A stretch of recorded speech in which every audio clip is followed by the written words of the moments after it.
the advisory council and chairman and JP of the advisory, the district advisory council, Mr. Kaur Singh. Of course, my mom. I'm blessed with two mothers. Unfortunately, my elder mother is not feeling well today. She's sick. She's not able to come. On the day of my swearing in, again, she was not feeling well, and today as well. But my mom is here.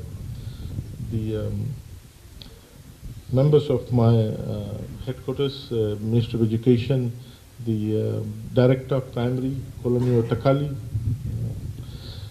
Divisional Education Officer, Western, Mr. Albert Weiss, Senior Education Officer, Mr. Gavindi, Acting Senior Education Officer, Education, Vishnu Sharma, other members of my team from Suva, Sunia Marayawa, Tevita. These two are my advisors in my office. The teachers of Nawaicoba Prime Public School, members of Nawaicoba community, parents, and of course, children. It's indeed a pleasure to be here today, and my sincere apologies for not being able to make it last week. We had a very tight schedule on Friday last week with two functions for me to attend, one in Tangitangi and the other one at Batualevu, with Prime Minister opening Batualevu, a new block in Batualevu Public School, and therefore I was not able to make it to this one. I want to thank the community for their patience, and I tried my best to ensure that I was able to make it today. Children, thank you all for waiting for so long. Today is a very momentous day for all of us, because this school plays a very important role in this community, and Malamala as well as Arelevu. It serves a very wide community, including right up to Longi and Vunumuli, even though there's a school there now. But at one point in time, the school used to have 600 or close to 600 children. I can also see other members, elders of this community. I see, I forgot his real name, but we used to call him Badde. My apologies, the tradition in the village is we normally don't call by name, and therefore we don't know name of a lot of people. I don't know Gadda's name, and I know Badde's surname is, I think, Verma, but that's the tradition, that's the culture, that you don't take anyone's eldest name, and because of that we don't end up knowing the names. But these are some of the old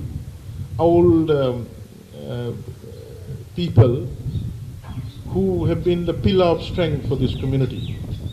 They have sacrificed their time, they sacrificed their energy, they sacrificed their money, they sacrificed a lot of their own personal savings to ensure that people like us and the future generation are not deprived of education. This is not only true for Nawaicoba, but throughout Fiji. Fiji has a unique model in terms of provision of primary and secondary education. It's very unique in the entire world, where community members, community groups, faith-based groups, religious organizations, they get together and construct the infrastructure while government provides teachers, curriculum, and the operating budget.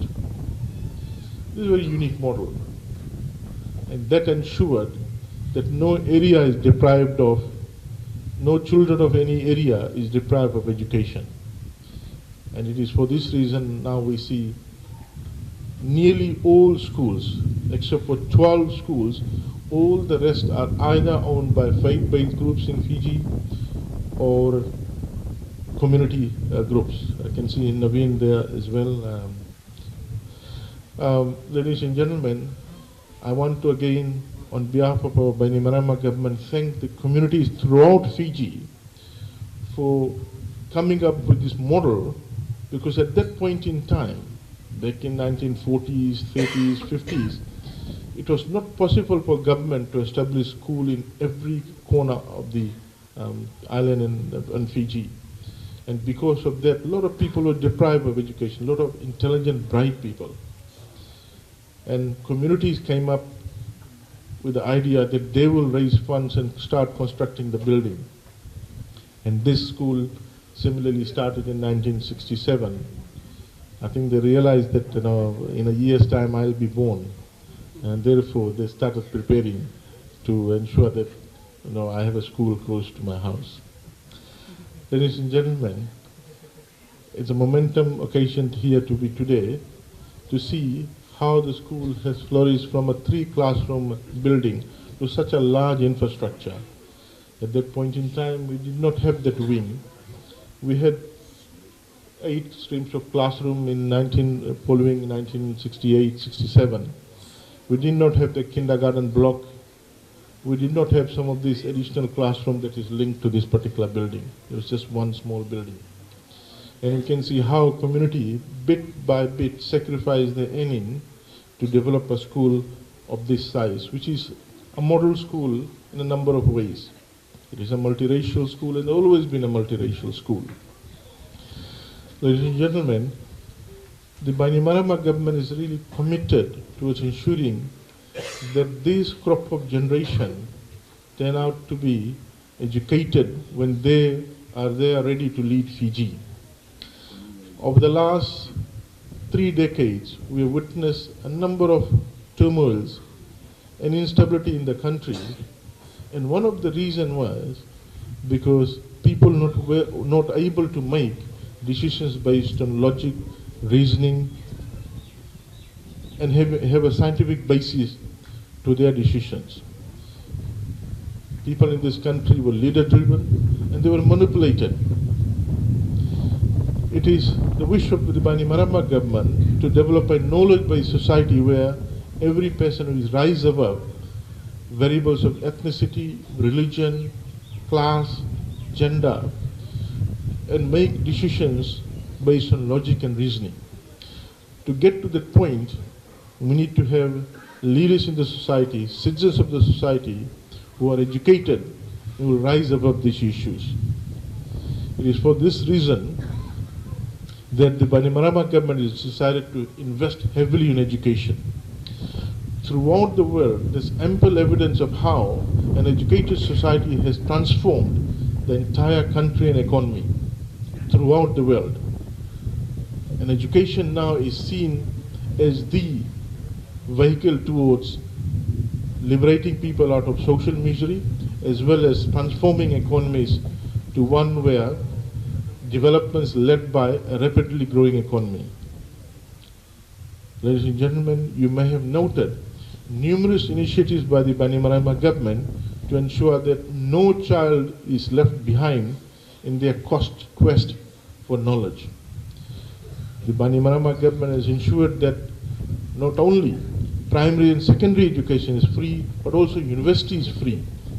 Any child who is able to get the required marks to enter university will now be able to study in the university without having to worry about where they will get the money from.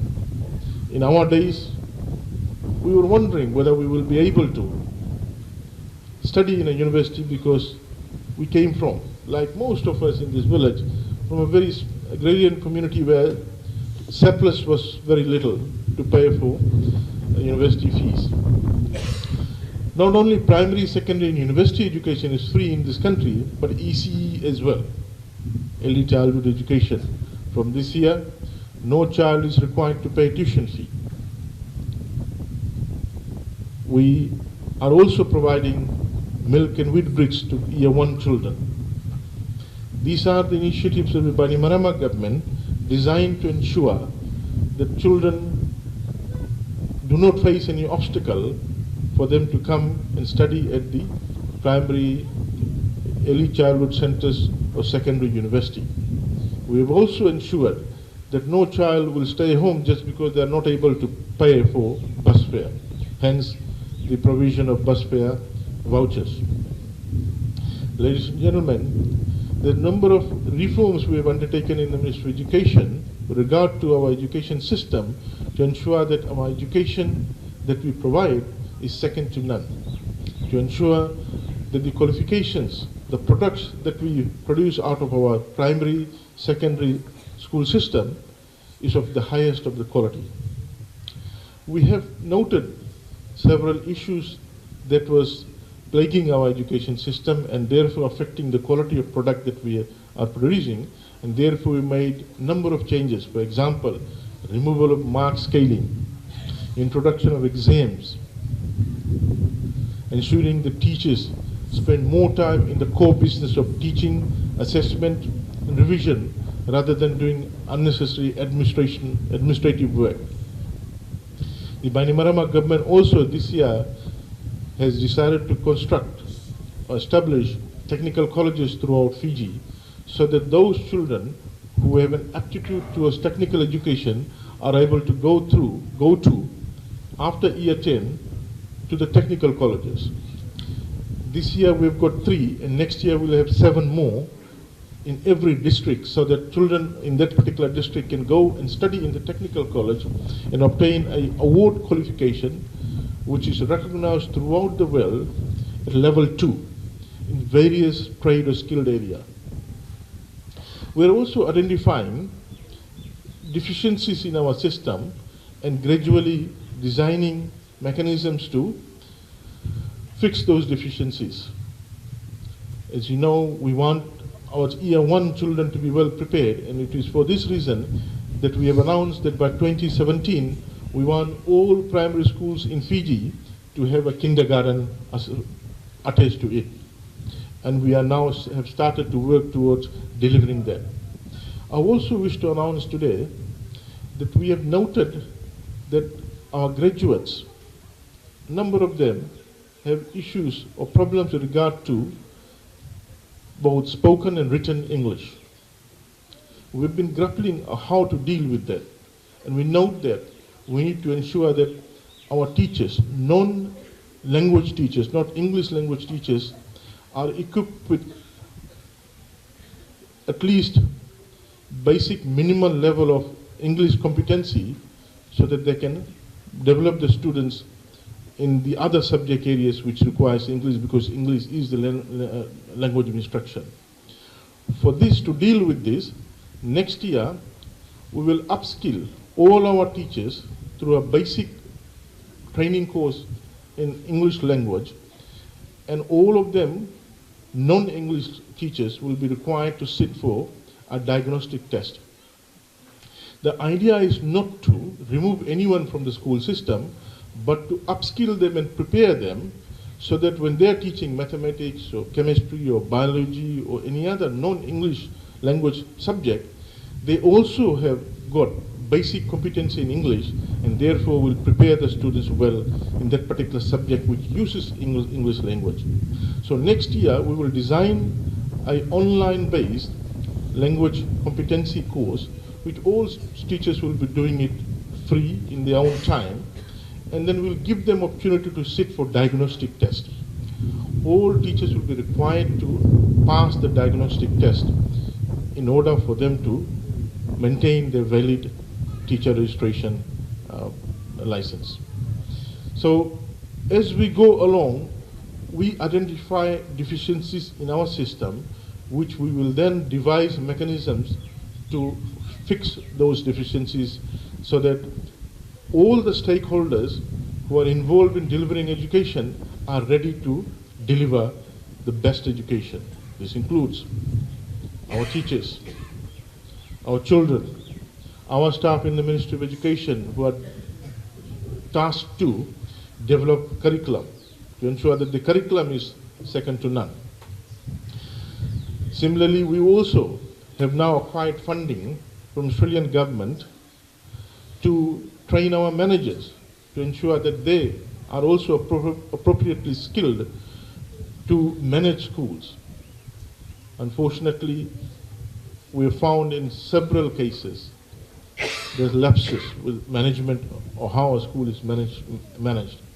And we want to take a proactive step of training our school managers so that they know what is the relationship between the school management and the school head.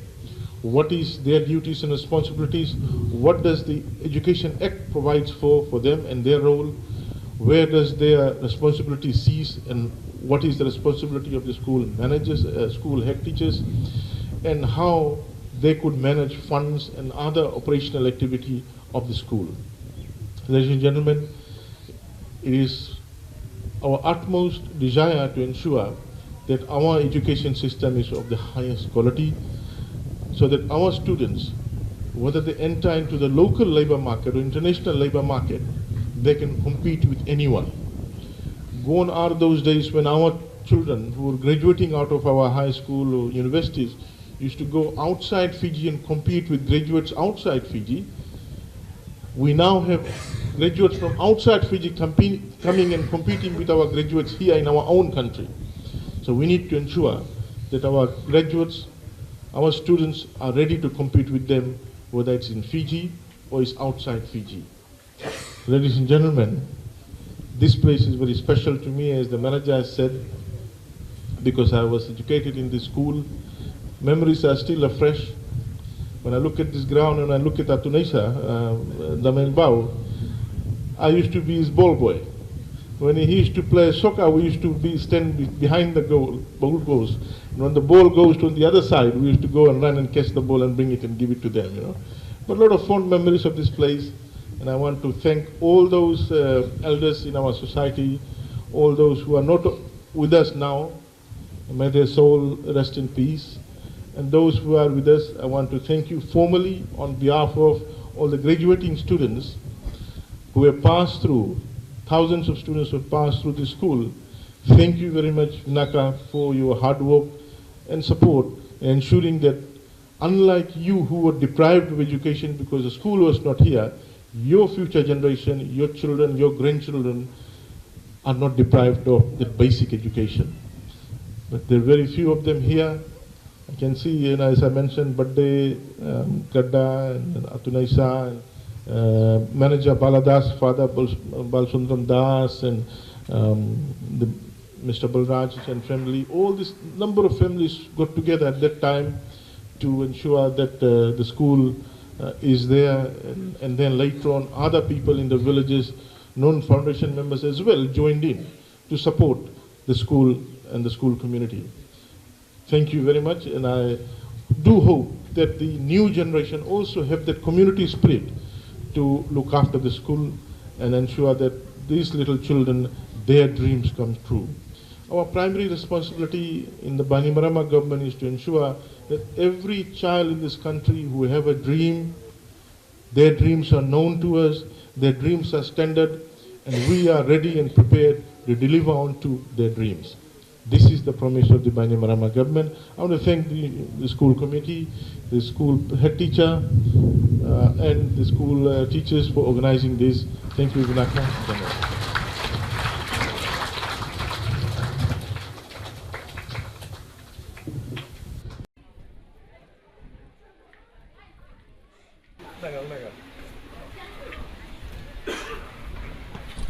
Thank you.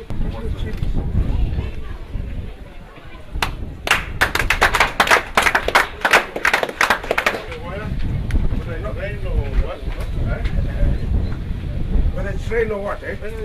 No walkway, man.